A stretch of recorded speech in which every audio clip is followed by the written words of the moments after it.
ومن سيئات أعمالنا من يهده الله فلا مضل له ومن يضلل فلا هادي له وأشهد أن لا إله إلا الله وحده لا شريك له وأشهد أن محمدا عبده ورسوله صلى الله عليه وعلى آله وصحبه وسلم تسليما كثيرا أيها الذين آمنوا اتقوا الله حق تقاته ولا تموتن إلا وأنتم مسلمون أيها الناس اتقوا ربكم الذي خلقكم من نفس واحدة خلق منها زوجها وبث منهما رجالا كثيرا ونساء اتقوا الله الذي تساءلون به والأرحام إن الله كان عليكم رقيبا أيها الذين آمنوا اتقوا الله وقولوا قولا سديدا يغفر لكم أعمالكم ويغفر لكم ذنوبكم ومن يطع الله ورسوله فقد فاز فوزا عظيما أما بعد فإن أصدق الحديث كتاب الله خير الهدى هدى محمد صلى الله عليه وعلى آله وصحبه وسلم شر الأمور محدثاتها فإن كل محدثة بدعة وكل بدعة ضلالة وكل ضلالة في النار. Bapak sekalian jamaah salat maghrib Masjid Nurul Ihsan yang semoga Allah Azza wa Jalla berikan kepada kita kasih sayangnya. Alhamdulillah, segala puji bagi Allah Subhanahu wa taala atas segala nikmat Allah Subhanahu wa taala berikan kepada kita hingga kita bisa bertemu kembali jamaah sekalian untuk sama-sama kita mempelajari Quran juga hadis Nabi sallallahu alaihi wa ala alihi wasallam. Semoga dengan kita mempelajari Al-Quran dan Sunnah yang telah dijelaskan juga oleh para ulama tentang kandungannya, kita mendapatkan hidayah, mendapatkan petunjuk dalam menghadapi segala bentuk fitnah atau ujian yang pasti akan kita dapati dalam kehidupan dunia ini jamaah sekalian yang Allah Subhanahu wa taala. Dengan ilmu seorang akan mampu membedakan mana yang berada di atas kebenaran, mana yang berada di atas kebatilan. Walaupun kebatilan itu akan dihiasi dengan retorika ataupun keindahan bahasa atau pandainya mengotak-atik sebuah gagasan. Tapi seorang yang berilmu, seorang yang mengetahui akan hak, dia pasti akan bisa membedakan dan tidak akan tersilaukan dengan gelar ataupun sanjungan dari orang-orang karena kebenaran. Sebagaimana kita pernah bahas pada pelajaran Fadlul Islam, kebenaran akan terang, kebenaran akan tampak walaupun syaitan dan juga bala tentaranya berupaya untuk menjerumuskan manusia ke dalam kebatilan. Dan duduknya kita di salah satu dari rumah Allah Subhanahu wa taala adalah sebuah upaya jamaah, sebuah usaha agar Allah Subhanahu wa taala tetap menjaga diri kita dari fitnah, syubhat dan syahwat. Dan dengan itu mudah-mudahan kita Allah Subhanahu wa taala istiqomahkan di atas agama yang hak ini sampai kita bertemu dengan Allah Subhanahu wa taala. Ya mas sekalian Allah Subhanahu wa taala, kita seperti yang rutin dilakukan setiap malam Rabu akan melanjutkan pembahasan dari fikih muamalah dan masuk kita pembahasan dari kitab Pasar Muslim dan Dunia Maklar karangan Ustaz Aminul Bais rahimahullah taala. Beliau lulusan teknik, kan tapi masya Allah semangat beliau dalam menuntut ilmu yang membuat beliau hafidhahullah taala bisa kita ambil manfaatnya jamaah sekalian rahmat Allah Subhanahu wa taala. Sekarang kita masuk pembahasan adab pasar. Siapa yang membaca jamaah halaman 70?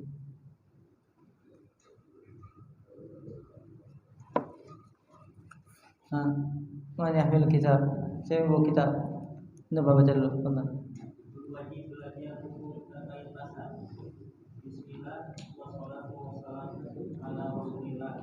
berlaku. Memahami teori sebelum bertindak adalah cara paling mudah agar seseorang bisa mendapatkan keberhasilan sekaligus terhindar dari kegagalan. Ketika seseorang berbisnis, dia dihidupkan dengan banyak kasus yang menuntut dia untuk memahami aturan berbisnis. Terlebih bagi seorang muslim, di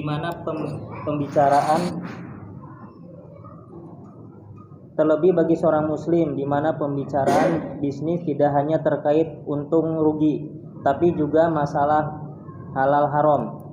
Agar seorang pengusaha bisa semakin yakin bahwa rezeki yang dia dapatkan telah terbebas dari riba dan harta haram lainnya, dia wajib belajar fikih muamalah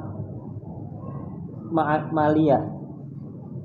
Sahabat Ali bin Abi Thalib radhiyallahu anhu pernah mengingatkan, barang siapa yang berdagang namun belum memahami ilmu agama, maka dia pasti akan terjerumus dalam riba.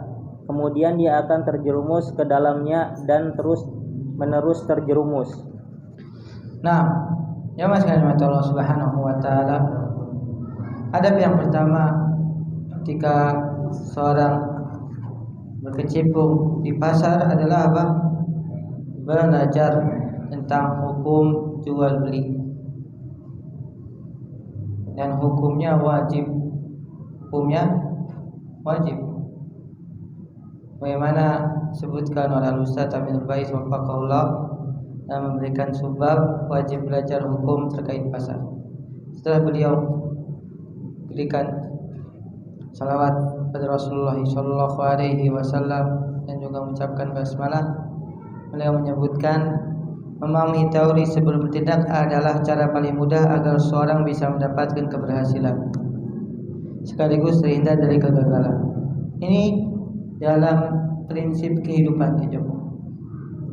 Nah, antum ingin mendapatkan sebuah keberhasilan dari sesuatu yang antum lakukan, pasti antum terlebih dahulu mendalami teori agar keberhasilan bisa didapatkan dan terhindar dari kegagalan.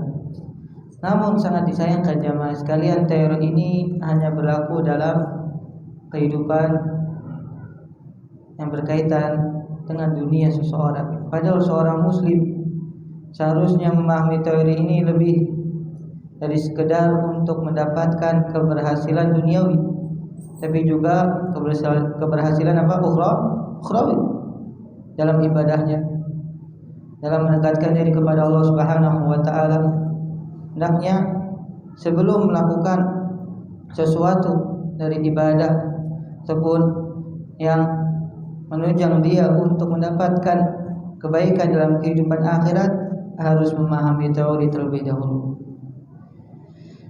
Ketika seorang berbisnis, dia dihadapkan dengan banyak kasus yang menuntut dia untuk memahami aturan berbisnis. Terlebih lagi seorang muslim, di mana pembicaraan bisnis bukan hanya masalah untung rugi, tapi yang dicari adalah keberkahan dari Allah Subhanahu wa taala. Tidak mungkin keberkahan akan Allah Subhanahu wa taala berikan kecuali seorang berbisnis terhindar dari hal-hal yang dilarang oleh Allah Subhanahu wa taala, di antaranya makan harta yang haram atau tata cara dalam mendapatkannya yang batil. Maka sungguh merupakan sebuah kewajiban jamaah. Sebagaimana seorang ingin berhasil dalam kehidupan dunianya, maka seorang muslim tidak hanya keberhasilan dalam usahanya di dunia, tapi juga dia berusaha untuk mendapatkan keberhasilan, keberuntungan nanti di akhirat. Agar seorang pengusaha bisa semakin yakin bahwa rezeki yang dia dapatkan telah terbebas dari riba dan harta haram lainnya, maka dia wajib belajar fikih muamalah mali. Hukumnya apa jamaah? Wajib, karena dia akan memasuki bisnis dan juga hal-hal yang berkaitan dengan harta, muamalah atau akad-akad yang kalau seandainya dia tidak memiliki ilmunya, bisa jadi dia terjerumus ke dalam riba dan dia tidak menyadarinya. Sebagaimana perkataan Ali bin Abi Thalib radhiyallahu taala anhu, "Man ittajara qabla an yatafaqqah irtatama fir riba, tsumma irtatam." Barang siapa yang berdagang namun belum memahami ilmu agama, maka dia pasti akan terjerumus ke dalam riba. Kemudian terjerumus ke dalamnya dan semakin dalam dia masuk ke dalamnya, jamaah sekalian. Berapa banyak dari kaum muslimin mereka terjerumus ke dalam riba? Ketika ditanya, apa yang menjadikan engkau terjerumus ke dalam riba? Jawabannya apa, jemaah? Saya tidak tahu. Bahwa ternyata apa yang saya lakukan dari transaksi itu mengandung riba. Tapi itu masih mending, jemaah. Ada yang sudah diingatkan tapi dia tidak mau mengambil pelajaran. Dan ini yang lebih dahsyat. Pembangkangannya jemaah sekalian yang mati Allah Subhanahu wa taala. Semoga Allah Subhanahu wa taala melindungi kita dari hal tersebut. Nah, lanjut karena itu.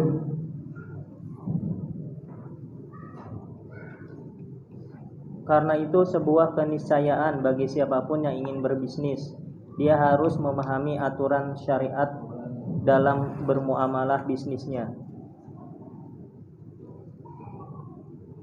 Jika tidak, sangat rentan baginya untuk terjerumus ke dalam riba atau kekubangan harta haram lainnya. Nah, jamaah sekalian sambil meroja, ada 3 hal yang seharusnya dihindarkan para pebisnis atau kaum muslimin yang masuk ke dalam pasar agar tidak terjerumus ke dalam harta yang haram. Yang pertama apa? Jangan pernah menzalimi. Jangan pernah apa? Menzalimi dalam melakukan bisnisnya. Yang kedua apa, jemaah? Siapa masih ingat? Yang kedua, jangan terjerumus ke dalam apa? Riba. Dan yang ketiga, jangan sampai melakukan gharar di dalam transaksi jual beli. Ini 3 hal yang harus diperhatikan saat seseorang melakukan bisnis atau berkecimpung di dunia pasar. Jangan menzalimi, kemudian jangan bertransaksi dengan riba, dan yang ketiga apa? Jangan melakukan transaksi yang ada gharar di dalam. Nah, dulu di zaman Khalifah Umar, kekhalifahan Umar, sebagian dari regulasi yang diberikan negara terhadap pasar Madinah, Umar menerapkan aturan setiap berdagang di pasar Madinah dia harus paham fikih jual beli. Jika tidak, pedagang ini akan diusir dan tidak diizinkan untuk berdagang di kota Madinah. Umar bin Khattab radhiyallahu anhu terbiasa keliling pasar sambil membawa tongkat, dan beliau mengusir para pedagang di pasar Madinah yang tidak paham fikih jual beli sambil mengingatkan,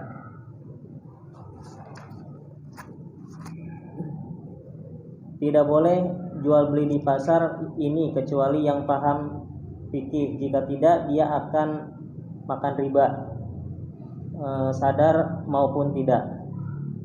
Riwayat dari Ali bin Abi Thalib dan juga riwayat Umar radhiyallahu anhuma di atas menunjukkan betapa dekatnya praktek jual beli dengan riba, sehingga siapa saja yang belum menguasai aturan fikih jual beli dengan baik namun sudah melakukan transaksi jual beli, sangat rentan baginya untuk terjerumus ke dalam riba.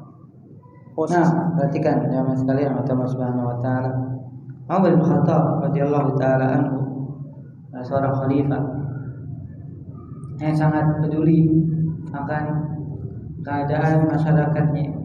Dan beliau radhiyallahu taala anhu tidak hanya peduli dalam masalah dunia jemaah.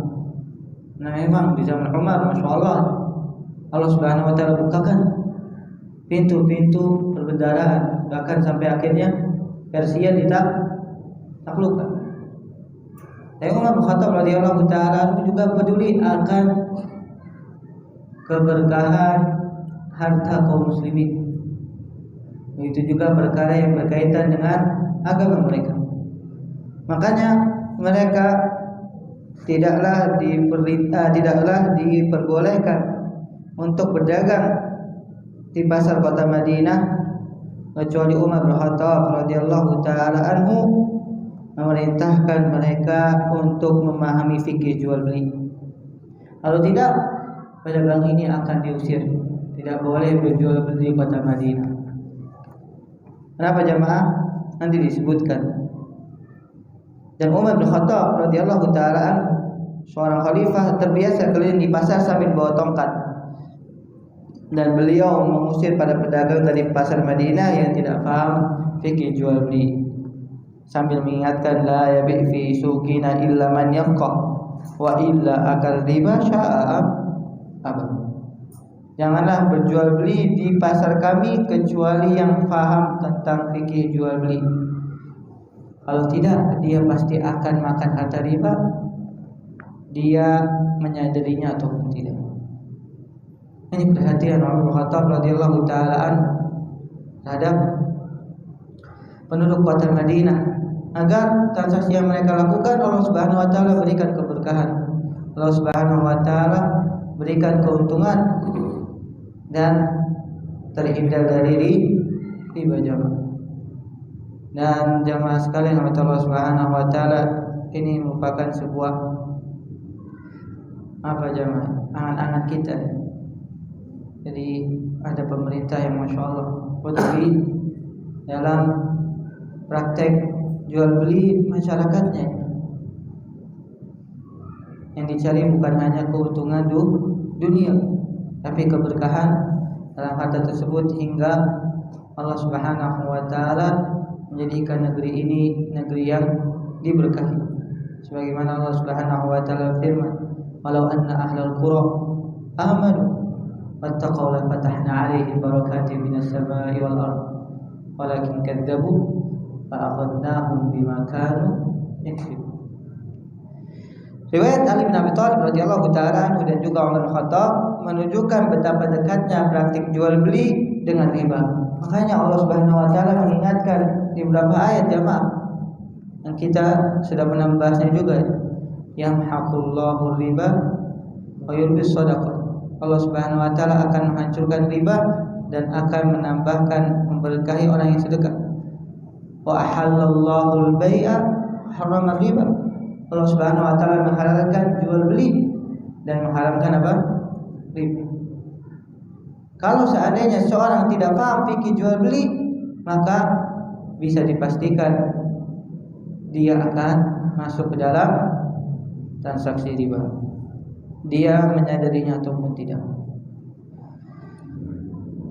Posisi Umar bin Khattab sebagai pemimpin negara memiliki kewenangan untuk melindungi pasar dari pelaku yang tidak paham fikih muamalah maliyah. Ini merupakan salah satu juga tugas sebenarnya pemimpin untuk berusaha melindungi masyarakatnya dari praktek riba. Dan jamaah sekalian, jangankan orang muslim, orang kafir paham yang membuat ekonomi mereka hancur, membuat mereka ekonomi yang terpuruk adalah apa? Riba. Adalah riba jemaah. Allah musta'an. Nah, lanjut. Tradisi semacam ini juga dilaksanakan di zaman Imam Malik rahimahullah. Tradisi semacam ini juga dilaksanakan di zaman Imam Malik rahimahullah. Dalam kitab Min Akhlaq Salaf dinyatakan, Imam Malik biasa memerintahkan gubernur Madinah untuk mengumpulkan para pelaku bisnis dan pedagang pasar untuk beliau uji. Jika beliau jumpai ada yang tidak menguasai ketentuan dan aturan main yang ditetapkan oleh Islam dalam dunia bisnis serta tidak memiliki kemampuan untuk membedakan halal haram di dunia usaha, maka beliau akan melarangnya berjualan di pasar sambil berkata kepadanya, pelajarilah aturan jual beli baru buka usaha di pasar. Siapa saja yang tidak menguasai fikih jual beli, maka mau tidak mau dia akan memakan harta riba. Nah, perhatikan jamaah sekalian. Tradisi ini berlangsung ya, terus menerus sampai zamannya Al-Imam Malik rahimahullah taala juga mewariskan apa yang dilakukan Umar bin Khattab radhiyallahu taala anhu. Al-Imam Malik hidup pada abad kedua Hijri.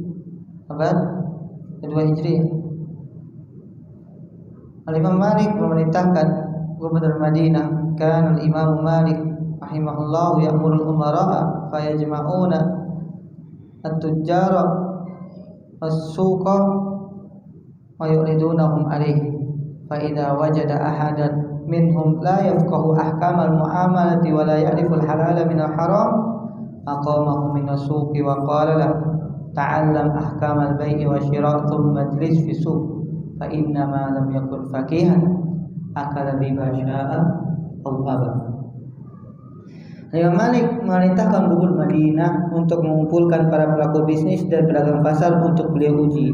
Ini Masya Allah jamaah, di mana saat ilmu sangat dimuliakan sampai ulama memerintahkan gubernur untuk mengumpulkan para pedagang di pasar. Kemudian Al-Imam Malik akan mengetesnya, akan menguji apakah dia paham atau tidak dalam masalah fikih. Kapan keadaan tersebut jamaah terjadi? Saat kaum muslimin sadar akan keutamaan ilmu. Tapi selama kaum muslimin masih menganggap harta lebih utama daripada ilmu, yang penting saya bisa mendapatkan cuan jamaah, fulus, mau riba, mau harta haram, yang penting saya bisa meraup keuntungan sebesar-besarnya, maka selama itu pula kaum muslimin tidak akan bisa memuliakan ilmu yang terjadi pada zaman dahulu. Karena Imam Malik rahimahullah taala mengumpulkan para pedagang dan mengujinya. Jika beliau jumpai ada yang tidak menguasai ketentuan dan aturan main yang ditetapkan oleh Islam, tidak bisa membedakan antara yang halal dan haram, maka Imam Malik melarang pedagang tersebut untuk berjualan sambil mengatakan, pelajarilah terlebih dahulu aturan jual beli. Dan jemaah, kalau kita memikirkan apa yang dikatakan oleh Imam Malik, sungguh zaman dahulu zaman yang sangat tegas. Tapi jemaah, apa yang dikatakan Imam Malik itu bentuk kasih sayang. Kalau seandainya kaum muslimin terjerumus ke dalam riba, apa yang didapatkan jemaah? Allah Subhanahu wa taala akan membuat hartanya menjadi tidak berkah. Yamhaqullahu riba, Allah akan binasakan hartanya. Belum lagi Allah Subhanahu wa taala akan menyiapkan balasannya di akhir. Dan Imam Malik sangat kasih sayang kepada kaum muslimin hingga jangan sampai mereka disebabkan mencari dunia akhirnya terjerumus ke dalam riba yang akan menyengsarakan kehidupan akhiratnya, apalagi dalam kehidupan dunia. Jamaah sekalian Allah Subhanahu wa taala, ini bentuk kasih sayang, bukan bentuk apa jamaah pengekangan atau wah. Imam Malik sangat tegas atau sangat keras misalnya. Tapi ini sebenarnya bentuk kasih sayang Imam Malik kepada kaum muslimin. Karena kata beliau ya, mengatakan man lam yakun faqih, siapa yang tidak menguasai fikih jual beli, dia akan memakan harta riba, dia menginginkannya atau tidak. Nah, tradisi tersebut juga masih berjalan, Fadal. Tradisi tersebut juga masih berjalan hingga abad ke-8 Hijriah di negara-negara Islam, sebagaimana dikisahkan oleh Ibnu Al-Hajj, ulama mazhab Maliki. Di Maroko masih terdapat seorang petugas negara yang melakukan pemeriksaan di pasar. Dia menguji para pemilik toko tentang hukum-hukum jual beli, muamalah, barang yang didagangkannya, dan bagaimana riba bisa terjadi dalam transaksi dagangannya, serta bagaimana cara menghindari riba. Jika pedagang dapat menjawab, dibiarkan tetap berdagang, dan jika tidak bisa menjawab,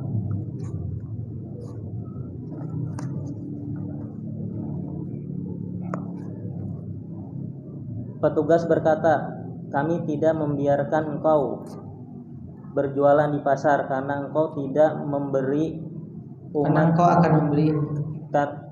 engkau akan memberi umat Islam riba dan harta haram." Dan seperti inilah yang seharusnya dilakukan untuk membentuk pasar yang ideal, membersihkan pasar dari transaksi bermasalah dengan memberikan edukasi bagi para pelakunya, sehingga fikih muamalah dengan pasar perlu disatukan. Dalam arti penguasaan terhadap fikih jual beli menjadi salah satu syarat untuk mendapatkan izin berdagang di pasar. Di saat yang sama, pemerintah berhak untuk mencabut izin usaha manakala seseorang pedagang terbukti tidak menguasai hukum jual beli dengan baik. Nah, jemaah sekalian mata Allah Subhanahu wa taala, dan disebutkan pada abad ke-8 Hijriah juga masih diwariskan ya, tentang mereka menjadikan para petugas melakukan pemeriksaan di pasar, sebagaimana dikatakan oleh Ibnu Al-Hajj, yaitu salah satu ulama mazhab Maliki. Petugas yang menguji para pemilik toko tentang hukum jual beli dan bagaimana riba bisa terjadi dalam transaksi dagangannya. Jika pedagang dapat menjawab, maka dibiarkan berdagang, dan jika tidak bisa menjawab, petugas ini mengatakan, "Kami tidak akan membiarkan engkau berjualan di pasar karena engkau akan memberi umat Islam riba dan harta haram." Makanya kita dapati Allah Subhanahu wa taala berkahi umat-umat terdahulu, jamaah sekalian, sebelum akhirnya runtuh ya, pada zaman Khalifah Utsmaniyah atau daulah terakhir atau Khilafah Andalusia. Selama kaum muslimin tidak mau mengindahkan syariat dan terjatuh ke dalam riba, jamaah, Allah Subhanahu wa taala akan hinakan. Sebagaimana yang kita sudah sampaikan sering, hadis Nabi SAW, "Idza tabayatum bil ina." Jika kalian berjual beli dengan jual beli ina, dan jual beli ina ini adalah termasuk jual beli riba. Wa akhadtum adnabal baqar wa raditum bizar wa taraktumul jihad, sallallahu alaihi wasallam. Allah akan menguasakan kepada kalian kehinaan. La yarji'uhu hatta tarji'u ila dinikum. Allah tidak akan mengangkat kehinaan tersebut sampai kalian kembali kepada agama kalian. Dan di antara bentuk seorang kembali kepada agama kalian atau kepada agama Islam ini adalah membuka kembali Al-Quran, jamaah sekalian, baca kembali hadis-hadis Nabi SAW, kemudian merenungkan ayat-ayat serta hadis-hadis Nabi SAW dan memahaminya sesuai dengan pemahaman para ulama terdahulu, para salafus saleh, hingga mereka bisa menjauhi hal-hal yang dilarang dari syariat ini. Dan seperti inilah yang seharusnya dilakukan untuk membentuk pasar yang ideal, membersihkan pasar dari transaksi bermasalah dengan memberikan edukasi bagi para pelakunya, sehingga fikih muamalah dengan pasar perlu disatukan dalam arti penguasaan terhadap fikih jual beli menjadi salah satu syarat yang mendapatkan izin berdagang di pasar. Adapun di zaman sekarang, jamaah, kalau seandainya diterapkan hal ini pasar akan sepi. Pasar akan sepi. Jangan ke pedagang. Mungkin di antara kita ketika ditanya tafsir jual beli tidak mengerti. Apalagi mereka yang sibuk di mana? Di pasar. Semoga Allah Subhanahu wa taala mengampuni kita semua.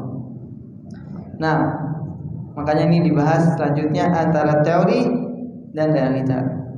Nanti yang jamaah betul Abu Salman. Antara teori dan realita. Ada banyak pedagang yang datang ke saya dan menanyakan skema transaksi yang mereka lakukan.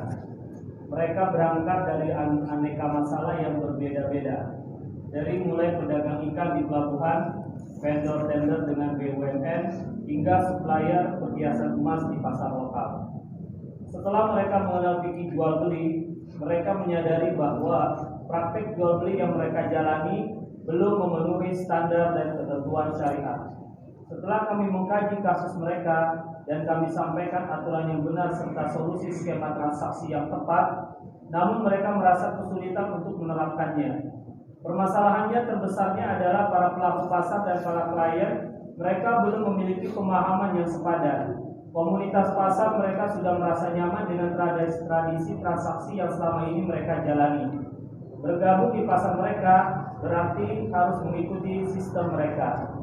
Kami menyadari penanya sudah berharap sekali untuk hijrah. Dengan memperbaiki skema akad yang dilakukan, namun komunitasnya belum bisa diajak kerjasama. Akibatnya dia harus berhadapan dengan dua pilihan. Yang pertama, bertahan dengan skema bermasalah, namun dia harus terlibat dalam pelanggaran. Kedua, meninggalkan pasar dan mencari sumber pendapatan lainnya. Kita sangat berharap kebijakan seperti zaman Khalifah Umar atau para gubernur di zaman Imam Malik bisa diterapkan kembali oleh pemerintah di negara kita, sehingga regulasi pasar tidak hanya bagian yang terkait takaran, namun juga sampai skema transaksinya.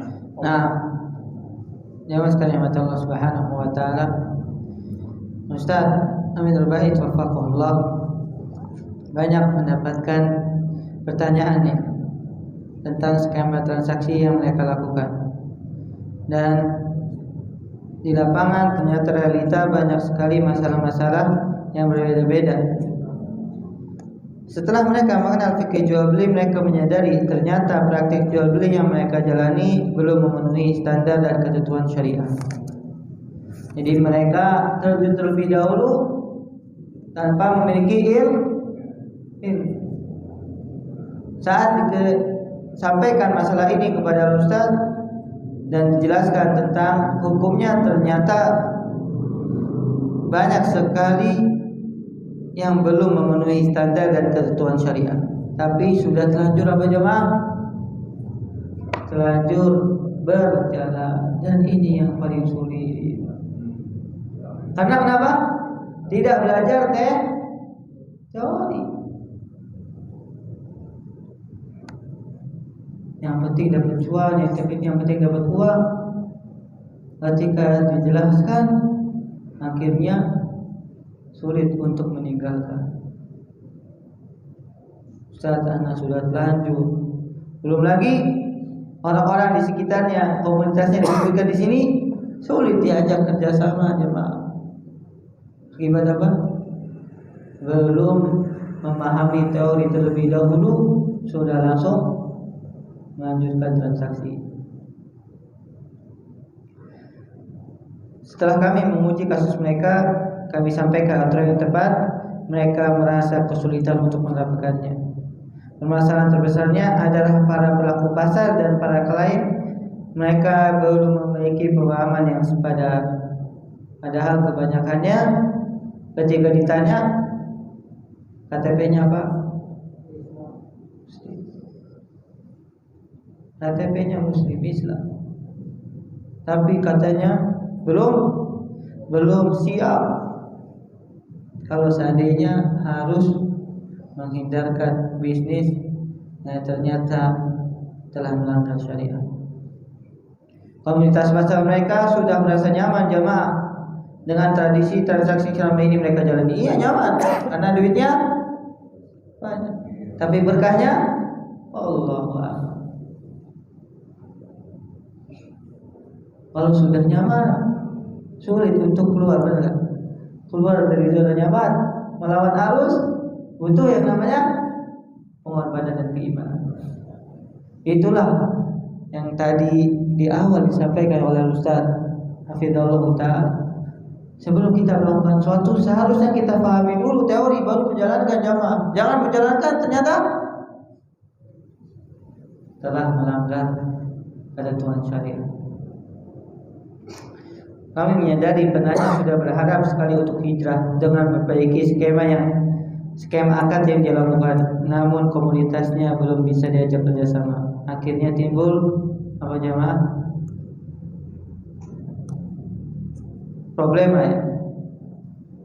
Dia dihadapi dua pilihan: bertahan dengan skema bermasalah, namun dia harus terlibat dalam pelanggaran.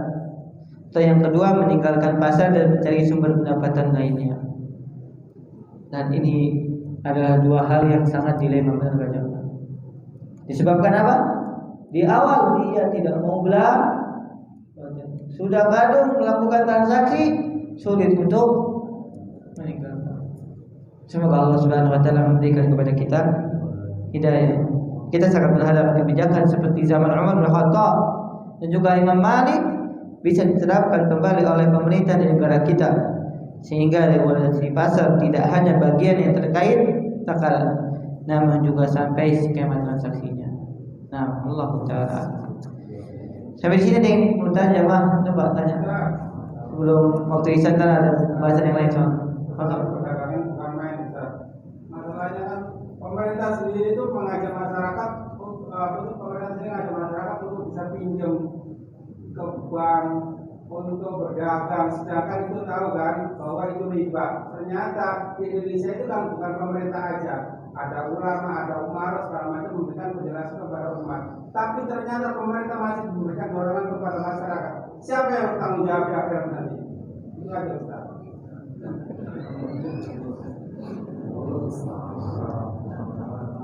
Siapa yang bertanggung jawab jamaah sekalian? Kullukum ra'in wa kullukum mas'ulun an ra'iyati.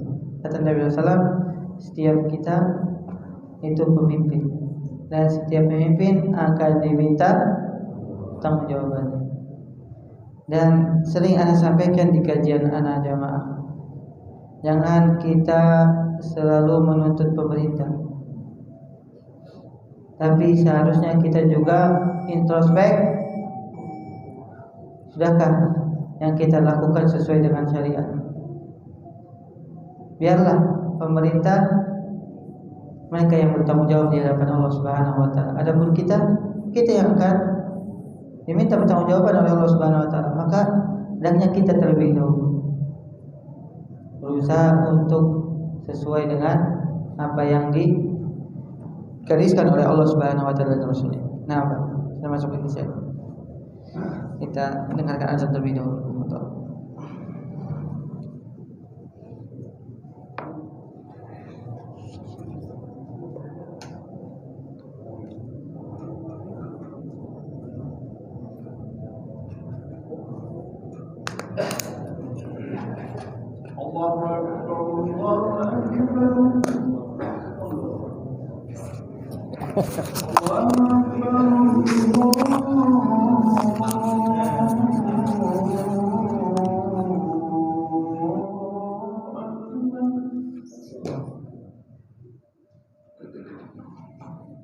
أشهد أن لا إله إلا الله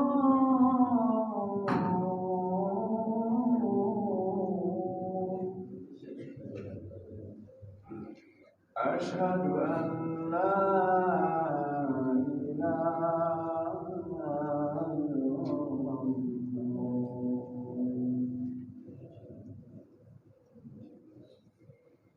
أشهد أن محمد رسول الله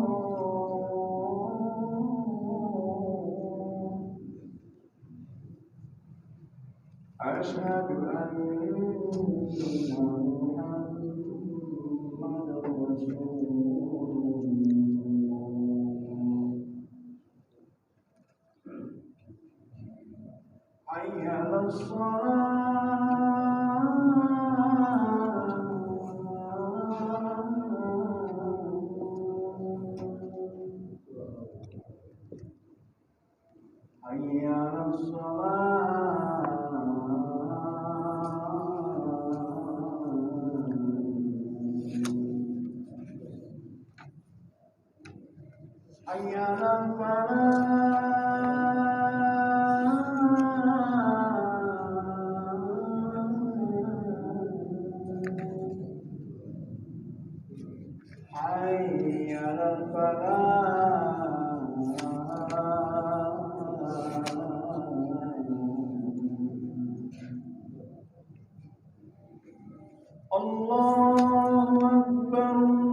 Alhamdulillahirabbil alamin wassalatu wassalamu ala rahmatil alamin nabiyina Muhammadin wa ala alihi wa ashabihi wa man tabi'ahum bi ihsanin ila yaumiddin wa ba'd.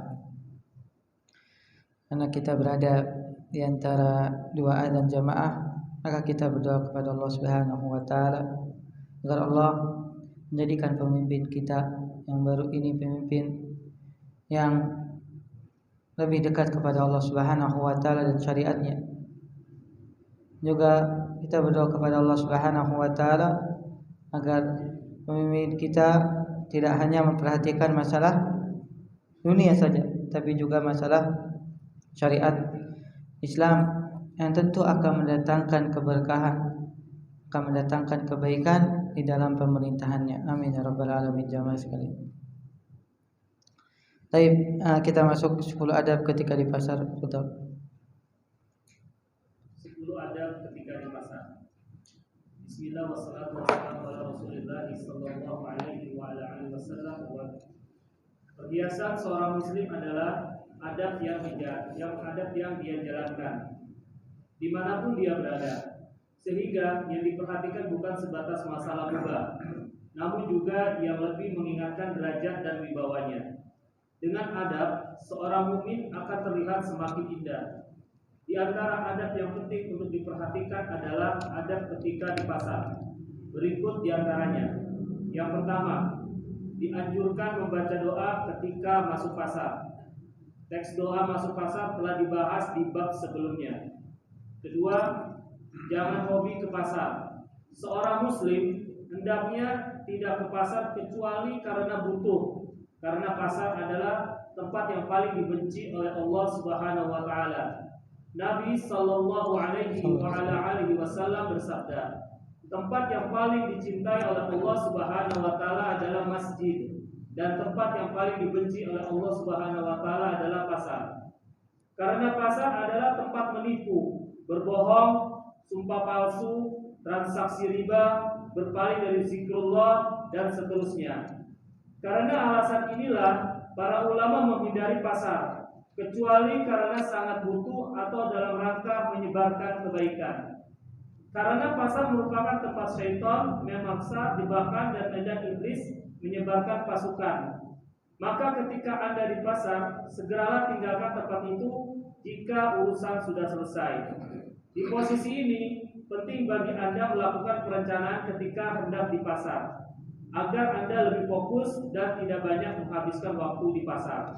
Nah, sebutkan di sini ada 10 adab yang sepatutnya dilakukan oleh seorang muslim ketika berada di pasar. Setelah mengucapkan basmalah dan juga salawat kepada baginda Nabi sallallahu alaihi wasallam, beliau menyebutkan adab merupakan perhiasan seorang muslim yang dia selalu jalankan dimanapun dia berada, sehingga yang diperhatikan bukan sebatas masalah mubah, namun juga lebih meningkatkan derajat dan wibawa seseorang. Dengan adab seorang mukmin akan terlihat semakin indah dan akan memberikan banyak sekali manfaat kepada orang-orang yang ada di sekitarnya.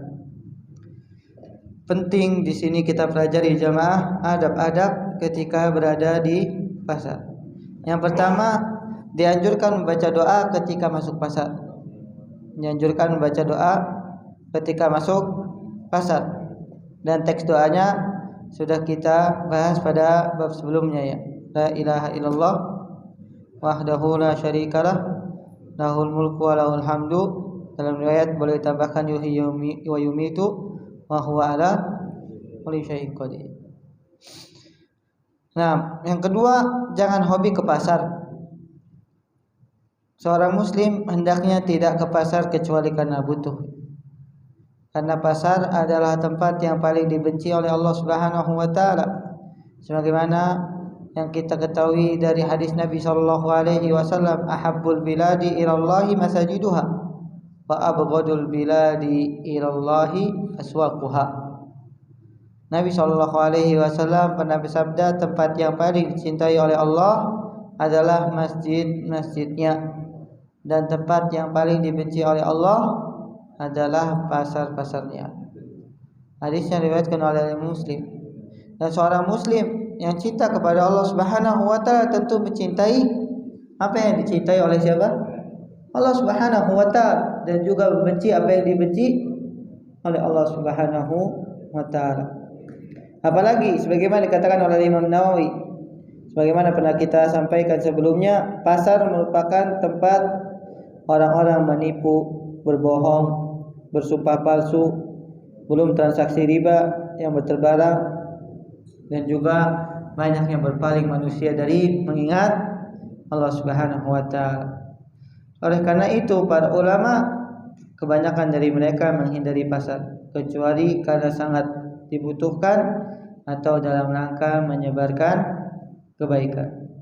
Terlebih lagi karena pasar merupakan tempat syaitan memasang jebakan dan medan iblis menyebarkan pasukan.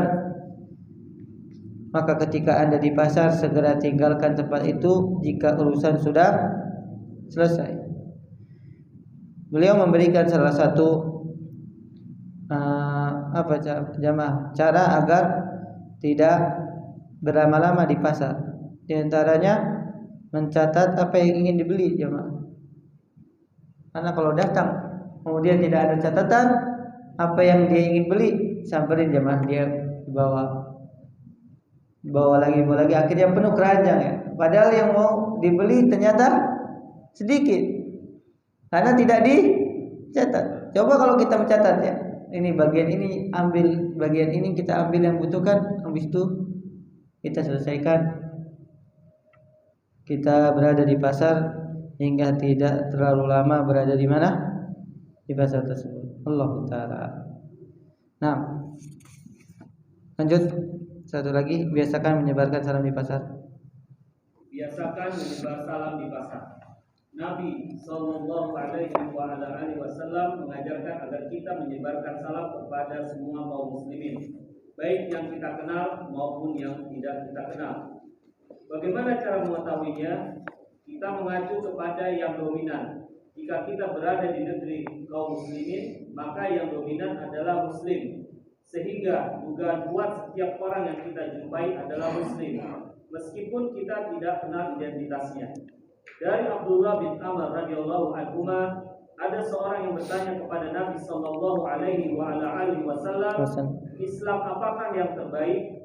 Jawab Nabi sallallahu alaihi wasallam, berikan makanan dan sampaikan salam kepada orang yang kamu kenal dan orang yang tidak kamu kenal. Nah, jemaah sekalian Allah Subhanahu wa taala, ini yang sepatutnya kita berikan contoh ya jemaah, keteladanan. Karena masih sangat jarang ya kita dapati kaum muslimin di Indonesia, apalagi di pasar, memberikan salam kepada sesama muslim. Nabi SAW mengajarkan agar kita menyebarkan salam kepada semua muslim, baik yang kita kenal maupun yang tidak kita kenal. Bagaimana cara mengetahuinya? kita mengacu kepada yang dominan. Jika negara ini adalah negara muslim, maka yang dominan adalah muslim, sehingga dugaan kuat setiap orang yang kita jumpai adalah muslim meskipun kita tidak kenal identitasnya. Ini yang harusnya dibiasakan jamaah sekalian yang Allah Subhanahu wa taala. Bagaimana Anda dapati sampai sekarang di Arab Saudi, walaupun kita tidak kenal, kita biasanya diberikan salam, apalagi kalau di pasar, untuk menjaring, walaupun niatnya mungkin untuk menjaring apa pembeli. Kita yang tidak kenal diajak untuk menjawab salam. Dan jamaah sekalian Allah Subhanahu wa taala, Nabi sallallahu alaihi wasallam ditanya oleh seseorang, ayul Islam ya khair, Islam apakah yang terbaik? Maka Nabi SAW menjawab, tut'imut ta'am, engkau memberikan makanan kepada orang-orang yang membutuhkan, wa taqra'us salama ala man arafta wa man lam ta'rif, engkau menyampaikan salam kepada orang yang kamu kenal dan orang yang tidak kamu kenal. Menunjukkan kebaikan seorang muslim di hadapan Allah Subhanahu wa taala, di antaranya adalah dia mengucapkan salam kepada orang yang dia kenal atau yang dia tidak kenal. Dan juga kita mengingatkan hadis Nabi sallallahu alaihi wasallam, lan tadkhulul jannah hatta tahabbu, ala adulluka idza fa'altumuhu tahabbtum, afsus salam bainakum, kata Nabi SAW. Ketahuilah, kalian tidak akan masuk surga sampai kalian saling mencintai. Maukah kalian aku tunjukkan sebuah amalan yang kalian lakukan, niscaya kalian akan saling mencintai. Apa itu jamaah? Afsus salam. Tebarkanlah salam, niscaya kalian akan saling mencintai. Berarti sesuatu yang sangat ringan ternyata bisa mengantarkan seseorang ke dalam surga yang penuh kenikmatan. Maka coba kita mulai untuk berusaha menyebarkan salam jamaah kepada orang yang kita kenal ataupun tidak, terutama di mana? Di pasar. Nah, jamaah sekalian, ada pertanyaan? Kita dengar pertanyaan betul. Saya waktu yang itu. Assalamualaikum. Betul Pak.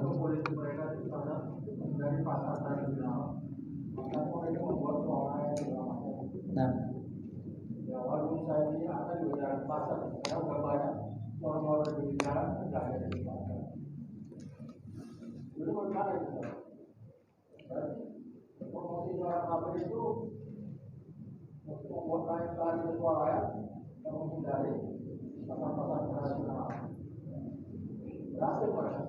Nah, ya mas, karena Allah Subhanahu wa taala, sekali lagi, di antara buku ini diterbitkan ya, dan juga keinginan penulis kita Ustaz Amir Bais untuk memberikan motivasi kepada kaum muslimin agar membuat pasar sendiri, ya. Tidak bergantung kepada pasarnya orang. Makanya seharusnya ketika seorang muslim mengerti akan agama ini dan juga syariatnya, dia berusaha untuk menerapkannya dalam kehidupannya jemaah. Tapi itulah yang harus dibangun kesadarannya. Orang-orang kafir, mereka mengetahui potensi dari kaum muslimin, apalagi Indonesia ini katanya termasuk negeri yang masyarakatnya apa? Konsumtif jamaah. Maka kalau seandainya kaum muslimin ini membuat pasar sendiri, apalagi walaupun pasar modern, tapi yang diisi adalah barang-barang yang tidak melanggar syariat, ya, yang bisa dikendalikan, yang bisa diatur jamaah, transaksinya itu tentu lebih baik. Walaupun jamaah tentu kalau seandainya seorang bertransaksi di pasarnya orang kafir tidak masalah, karena tidak ada yang mengharamkan. Allah taala alam bisawab. Sallallahu ala nabiyina Muhammadin wa ala alihi wasallam. Subhanallahi wa bihamdihi asyhadu an la ilaha illa anta astaghfiruka wa atubu ilaik. Assalamualaikum warahmatullahi wabarakatuh. Di rumah gak ada orang.